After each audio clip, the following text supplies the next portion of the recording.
Hey, there she is. Hi! How are you? I'm good. How are you? It I just am. lowered the volume. No, might you said it too loud? No, I could hear you first. No, and then when I connected, it lowered the volume. So There you I wasn't go. I'm going to sure adjust my camera just a bit so my head's not chopped off. There we go. Good to see you. You too. It's been a while. So, yeah, it has. It has. And that actually kind of leads into the first question. As you know from seeing these in the past and those who've joined us before, you know that the whole idea on this was to have a discussion, or at least start topics of discussion about animals that go beyond our usual sort of points that we make for Endangered Species Day, or critically endangered animals, or conservation. Those are all messages we do quite a bit, and they're useful, and we'll still keep doing them because they're important. But I've also kind of taken the idea that, telling personal stories of encounters we've had with animals, and tell that side of it, can possibly and probably does help inspire other people to think about those moments and see how much we care, and maybe connect through our emotions and things of that nature, put more of the human side of it. So that's why you're here today. But I always open these with asking, how has the current situation dealing with the pandemic kind of changed the work you do, or maybe changed the way you go about doing it? Well, I work as a wildlife care professional for a zoological facility. So my work is pretty much the same. Luckily, I am considered an essential employee. So luckily, we've been able to continue to go to work to take care of the animals. Um, Outside of work, I've been making a lot of masks.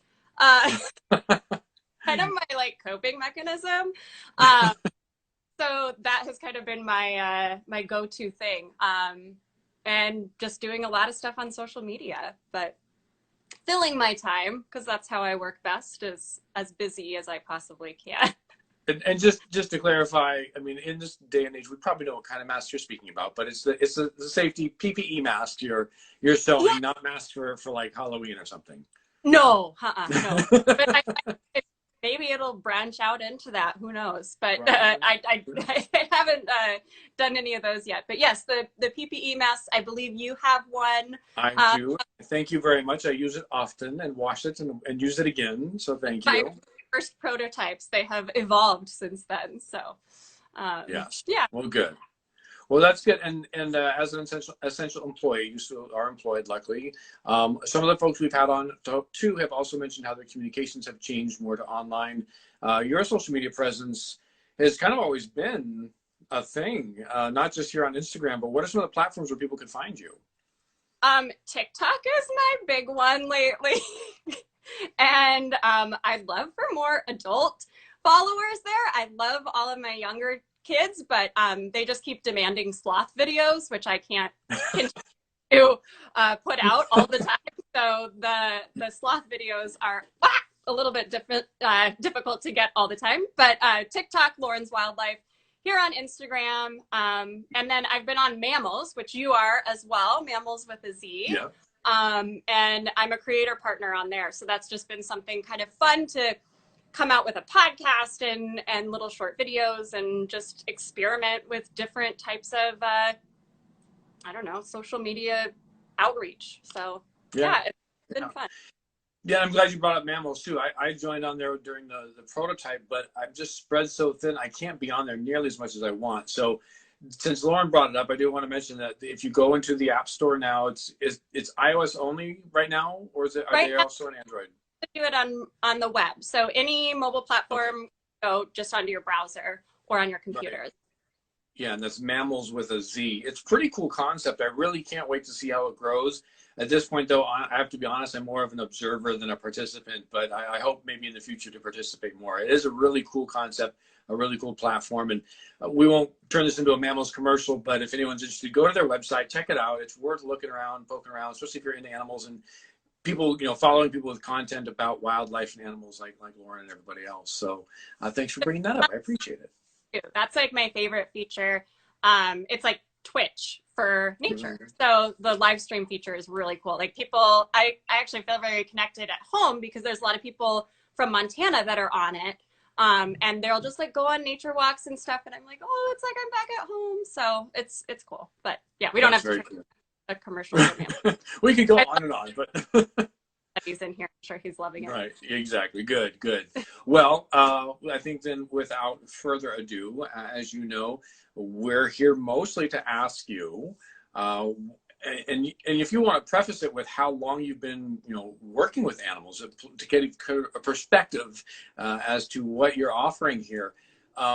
What is your most memorable animal encounter, or if it's not the most, at least one of the most? Yeah, so I had a hard time kind of deciding this. I've been a zookeeper for 14, am I doing math right? Yeah, 14 years now. And then I worked domestic animals before that. So there's been a lot of animals. I grew up in Montana in the wilderness. So I was like, do I talk about the first time I saw a grizzly bear in my backyard? Or do I talk about when I went diving with whale sharks? Like there was so many different. Right. But ultimately it all comes down to kind of my, I don't know, like favorite and kind of most dedicated species that I've kind of attached myself to, and that's pangolins. And I could tell a million different stories. I could talk about my first pangolin encounter, but I think the most memorable and meaningful encounter is one that I had over in Vietnam. Okay. I don't know if you've ever been to Vietnam. Have you been there before? No, that is one place I really do want to get to. I've yet to explore the forests of Southeast Asia, and that is one of the places I would love to go, yes. It's amazing. It's a fantastic country. The people are wonderful. The food is great, and there's so much nature. It is so green and beautiful.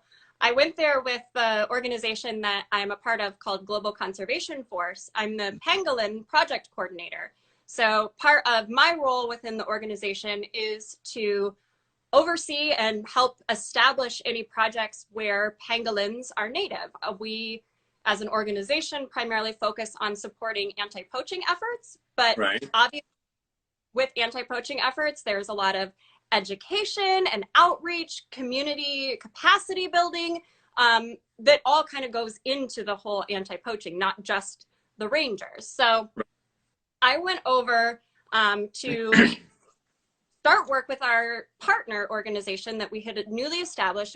It's called Save Vietnam's Wildlife. And if anybody follows anything wildlife related in Southeast Asia or with pangolins, you know about Save Vietnam's Wildlife. They are the pinnacle of protecting pangolins as well as Southeast Asian carnivores. There's bintrongs there too. It just smells like popcorn. Yes. When you like walk into their center, it's like popcorn. It's really, oh my gosh, I would die. It's fantastic. So when I went there, we were helping them with enrichment and kind of helping train the keepers for the carnivore side and how do we enrich them and give them better lives, because a lot of them are unreleasable. Because they were former pets or somewhat in the private trade and then rescued. So that was kind of what we were doing there. And we were also helping with some community outreach and education with the kids. And knowing that I had some husbandry experience with pangolins, I was able to lend a hand in assisting them with feeding and cleaning and prep and, just basic zookeeper stuff. And the first night we got to go on the feeding. So they feed them at night, late at night. It's dark because that's their natural time. So these are all rescued from the trade. They're confiscated. They're sometimes just random bushmeat animals that people come across. And Save Vietnam's Wildlife will drive hours and hours and hours throughout the entire region to go and pick them up and rescue them. And one of the best things they do is they rehabilitate them and release them into a protected area. So they're kind of doing this, full circle approach. And when I was there, they had 36 pangolins, I think, that were at the center. Yeah. And only like 3 of those 36 were permanent residents. The rest of them were all pre-release. So they are hands off with them because they obviously don't want them to become habituated to people. And they feed them at night because that's their natural feeding time. So when I hadn't seen a pangolin since the one that I worked with at a zoo had passed away about 2 years prior to my trip. And I was like, I'm going to bawl my eyes out when I see a pangolin again. Like, I know I'm just going to cry. And I did good because they probably would have been like, this girl's insane. But start walking into these corridors. So they have little corridors with rooms, and all the animals are basically living alone. And they have a little window and then a little den box. And all of the pangolins were up at the window, like holding onto the sides, like sticking their tongues out and sniffing and just like going super excited because they're getting their ant eggs and their little treats. And when they would open the doors, majority of them were in decent condition, right? Mm-hmm. So, you know, after being captured from the wild and smuggled and fishnets, all sorts of awful stuff. But it was very impactful for me to see firsthand the ones that weren't in great condition, the ones that had the injuries that we hear about. That, you know, there was one individual that his entire tail was gone. And if you know my pangolins, which I know you do, they rely on their tail. Their tail is a fifth appendage. It's how they move about the trees, and like completely gone. Several of them had damage to their eyes and missing limbs. I think I sent you a picture. I'm not sure if those came well. I got a couple of them. So what I found I've had to do, because the way Instagram will put it, where my head ends up in the picture, I had to resize some of them. I didn't do all of them, but yeah. let me go through here. I've got pictures of you that you sent in the forest, but there's this one here. Yeah, so I'm guessing this is a midnight feeding. Mm-hmm. So this is at the midnight feeding. And that's one of the ones that's in a little bit of a better condition. He's doing a handstand. You can't really see it in the photo as well because it's dark, but there's actually a tree that kind of comes down, and he had climbed down the tree, and he's holding on with his tail and his back feet, and he's just leaning over to eat the food, being kind of shy because, you know, we opened up the enclosure to check him out and make sure he's healthy and he's eating. And, you know, they just do these quick little, here's your food. Right. Okay, live, we'll close it up, and they don't see him again until the next morning. So and it does blend itself into the importance of the tail, like you were saying. Here's an animal that's unsure of the environment, wants to eat. The tail is a safety. It's an anchor for these guys that spend so much time up in the trees. So yeah, thinking of them without a tail is just, ugh. You've got another picture that you shared too. Yeah, so there's another one. And, you know, it's actually really cool because they are releasing these guys. The pangolins are very difficult to track in the wild. They're very elusive animals. They're shy. A lot of species are burrowers, like the Chinese pangolin are burrowers. Is this one a Chinese? This might be a Chinese. It might be a Sunda. I can't really tell from the photo. They have both species there. Okay. Chinese are critically endangered, so there's not that many of them. Unfortunately needing to be rescued because they're not really in the trade. But they would mark them with numbers prior to sending them out, so that if that animal were to get captured again, those numbers, that one would still have that on there. So the scales, they're not scales. And then you can also see in the very bottom corner, there's like a little red and yellow tag. Like a tag, almost. Yeah, near the rump there, yeah. Yep, and so that's actually one of their prototype tracking tags. Oh, so cool. Pangolins being difficult to track just by following them, they're also very difficult to track with radio collars. Yeah, how would you put a radio collar on it, right? No, I mean, especially burrowers, everything comes off of them. Right. The Sunda pangolins are the ones that are up in the trees. Those species, they just knock them off as they go into little tree hollows. So they were testing different prototypes of trackers, like what works for pangolins. So this one was a pre-release one that actually got released while we were there. We did not get to go on the release because it is a closed, protected site that's hours and hours away from the rescue center. But it's kind of cool that they have this ability to try and see what works best, and hopefully they'll be able to kind of track them and keep an eye on them and see how well they do in the wild, because very cool. Yeah, lots is unknown about them. That's great. And I did see a question scrolling through here, and it's kind of I think I want to ask you on a two-part side of it. The question was more of a general, what do they eat? But obviously what they would naturally eat and hunt for in the wild is different than what we might see in this bowl here. So can you kind of give a quick overview as to this particular species diet in the wild versus how in rehab are they fed? Yeah, so in the wild, pangolins are insectivores, period. That's it. They eat insects.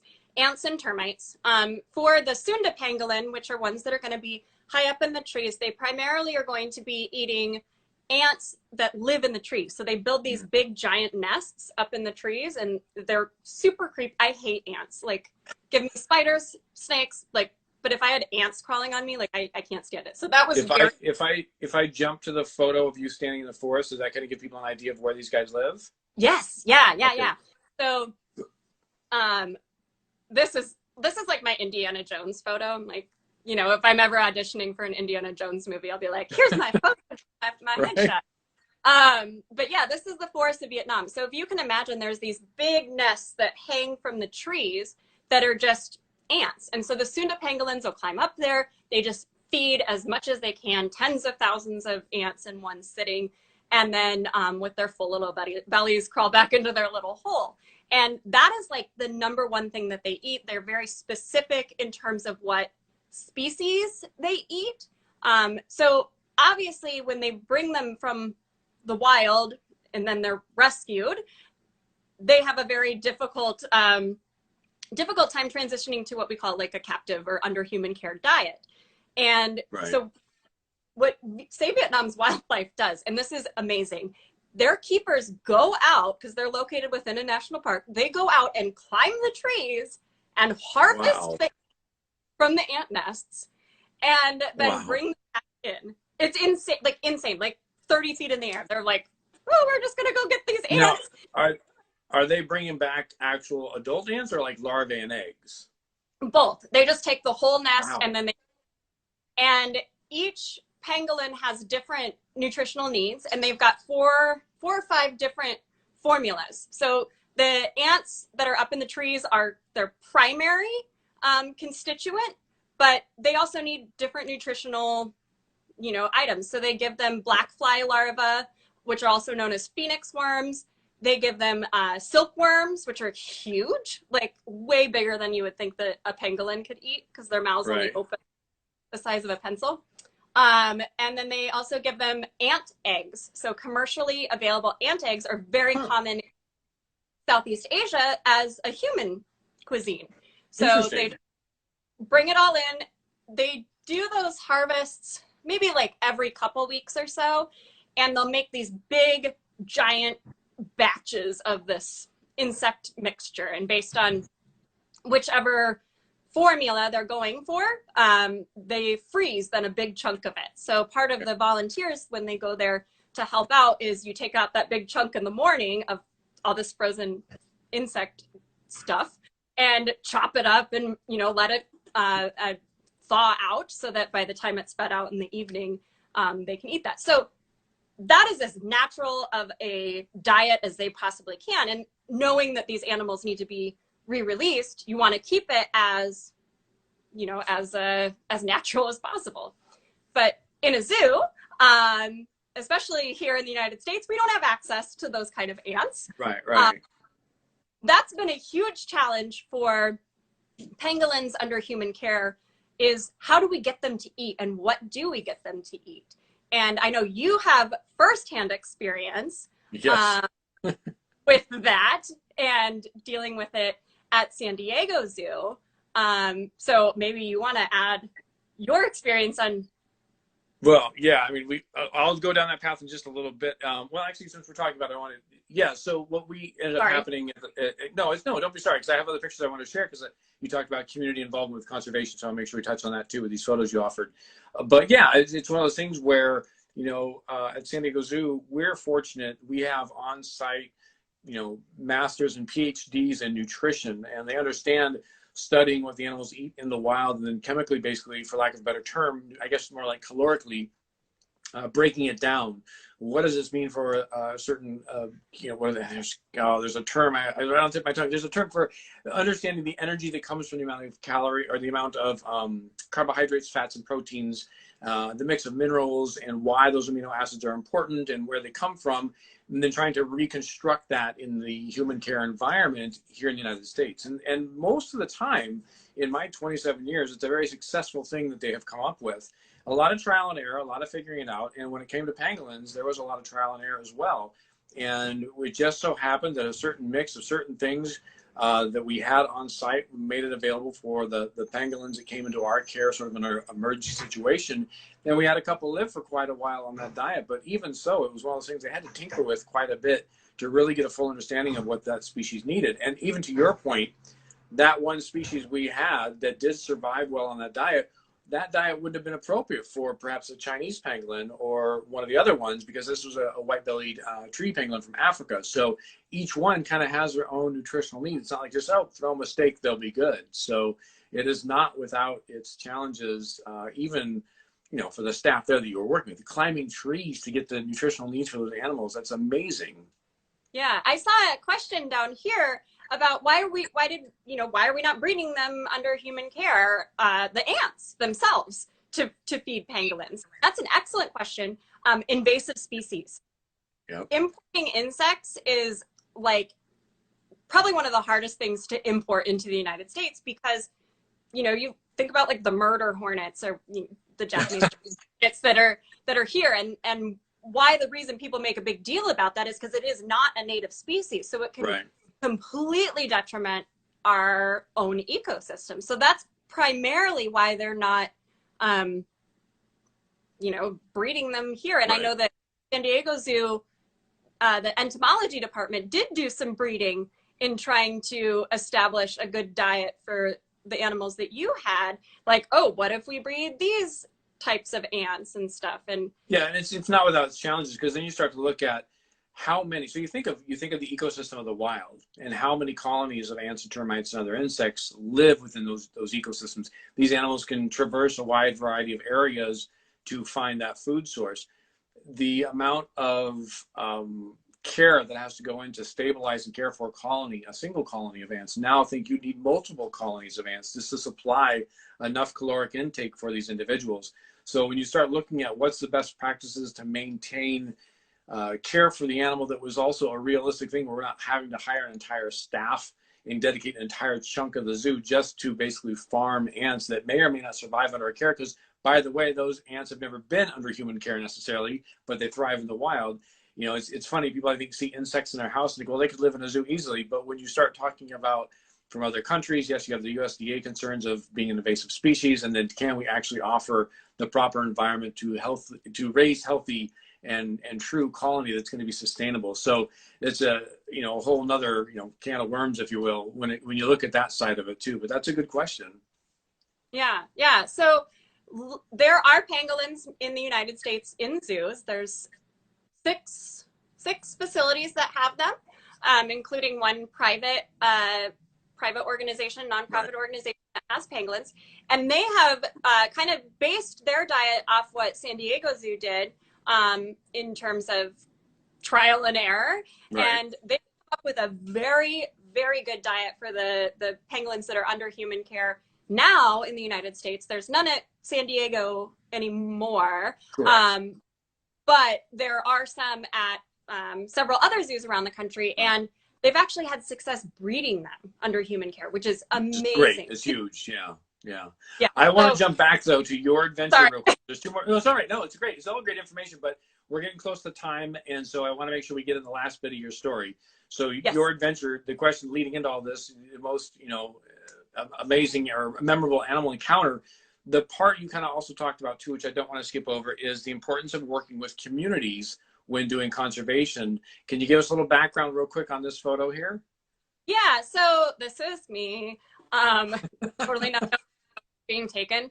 And this is a group of first graders that are from a local town about 2 hours, I want to say, outside of where Save Vietnam's Wildlife is. And Save Vietnam's Wildlife does these education programs where they bus in the kids for 2 days, and they take them to the national park, and they teach them about all sorts of different environmental things. And then the next day they bring them back to their center and give them a tour. They have this amazing education center. Like, it is top notch, really cool interactive exhibits and stuff. And then they have the animals that are under human care that are there. Right. And so they go through and they learn all about the animals that are there, and why we shouldn't be using pangolins as food, and why we shouldn't be using binturongs as entertainment. And so part of our collaboration with them in Global Conservation Force was kind of helping them give something to the kids to bring that home, because they come there and they have their 2 days, but then they still are going home, and maybe they need to be able to pass on that information because the entire family isn't coming onto this trip. So we developed this kind of trading card game with all of the individual species that Save Vietnam's Wildlife wanted to, I guess, focus on: pangolins, binturongs, Asian leopard cats, all the ones that are really, really critical to the conservation efforts they're doing there. And we made little trading cards. And so we handed them out. And so the kids can then take these cards home, and they've got a picture of the animal, some fun facts. It talks about why we should care about them. And the kids loved them, because I was kind of thinking, like, you know, Pokemon's pretty neat, and let's kind of, you know, kind of, I don't know, like simulate that, but with the animals. And so what I'm doing here in this photo is handing those out at the end of the program to the kiddos, and hopefully they went home and played and educated their parents, and we can kind of spread the word of conservation. Excellent, excellent. And yeah, you're right. I mean, a lot of conservation success comes from not just going in and putting up a fence or saying, you guys can't do this anymore, that have had a culture here all along, but instead of working with the regional cultures and populations to show and share with them how unique their local flora and fauna is, and the challenges it faces. And then all of a sudden, when you have that local buy-in as well, it's so much more impactful. It means so much more just for success with the conservation. So I love seeing the kids get involved. We're about to wrap up, but I want to share one more photo you sent, because it's not all fun and games and playing with animals like people always think. So I wanted to show this. Here's I don't know for sure what this is, but I'm guessing this is the dishes after feeding the next morning, basically. Yes, it is. Yes, it is. So I spent a lot of time doing dishes, as any good zookeeper would do. And I have washed fish buckets. I have washed meat, bait bags. Hands down, doing these dishes was like the hardest dishes I've ever done, because those ant eggs like stick to the edges of the plastic containers, and you really have to get your elbow grease going. So doing this, and each animal gets fed essentially twice a day. They get fed in the morning as well, just as a, here's some food, we're going to offer it to you. So 72 different containers every single day of that, plus you know, all of the carnivores that live there, was definitely a task. And being in the middle of nowhere Vietnam, there's not very good water pressure either, so my capture was like, we're on our honeymoon, which we were. That's awesome. All right, I'm going to jump out of photos, and now I get to be on screen. One last thing I like to wrap all these up with, actually before I do that, real quick, you've mentioned 2 different organizations you work with, the Global Conservation Force and Saving Vietnam's Wildlife? Save Vietnam's Wildlife, yeah. So are those, well, I was going to say, is there opportunity for people who are watching this now or later, are they found on social media anywhere? Yep. Yeah. Global Conservation Force is just Global Conservation Force on social media, and Save Vietnam's Wildlife might be SVW. If you search in Instagram or any other social media, you just say Vietnam's Wildlife, their Instagram page will come up. I just know it's not specifically Save Vietnam's Wildlife, but yeah, it's both of them are on here. They've got great platforms to share their work and for everybody to kind of support what they're doing. Excellent, excellent. Okay, now how I always like to wrap these up, because this whole thing started with kind of just this fun idea of what to do leading into Endangered Species Day, and obviously with your work and the work I do, we kind of always have every day is Endangered Species Day. But I want to jump back on that in the sense that although we're sharing stories through these lives I'm doing that are not necessarily conservation minded directly, but your experience definitely is about conservation. What would you say to, or maybe you have a prepared spiel that you use, individual comes up to you, or a kid asks you, well, I'm only one person, what can I do? And it could be about endangered species, or it could be about conservation, or whatever you see fit. What would you say, though, to someone who kind of has that, I don't do what you do, how can I make a difference? I think the number one thing that I say is make your own content. Like, I would love to get on my Instagram and every single thing that I see in my news feed or Instagram feed is someone telling a story about a different animal or why they think an animal is cool, what people can do to help that animal, and just sharing all the information. So with that, absorbing that information as well and just continuing to learn about different things.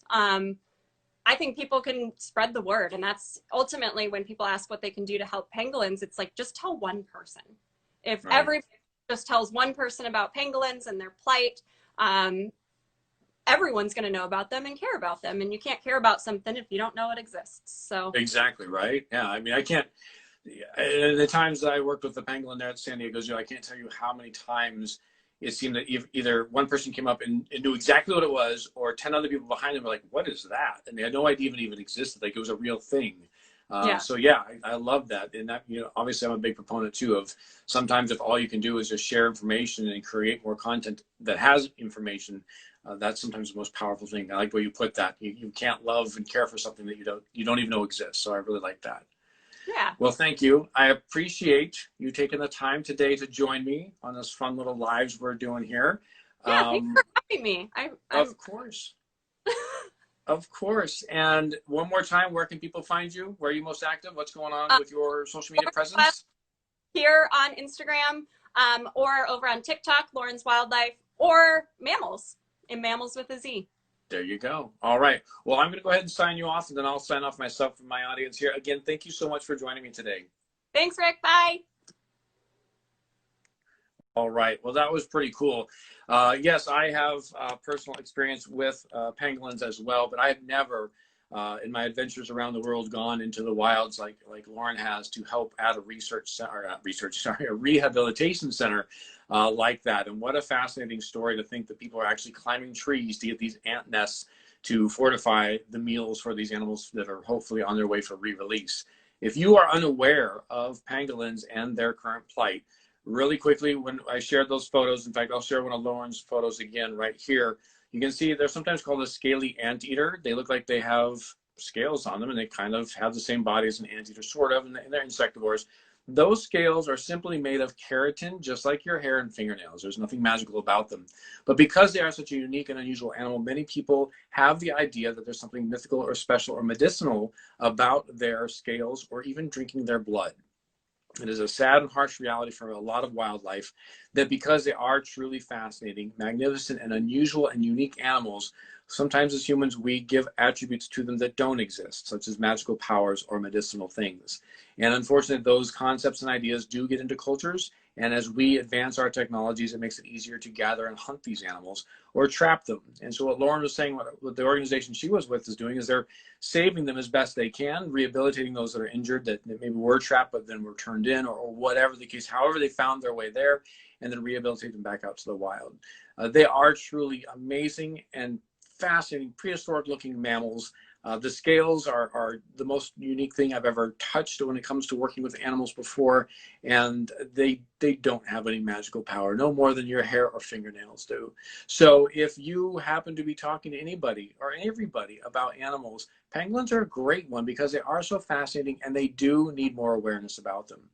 And I also don't want you to feel that because you live in the United States or somewhere that's not Southeast Asia where these animals can be found, or in Africa, don't feel that, well, that's not a problem that's here in the United States.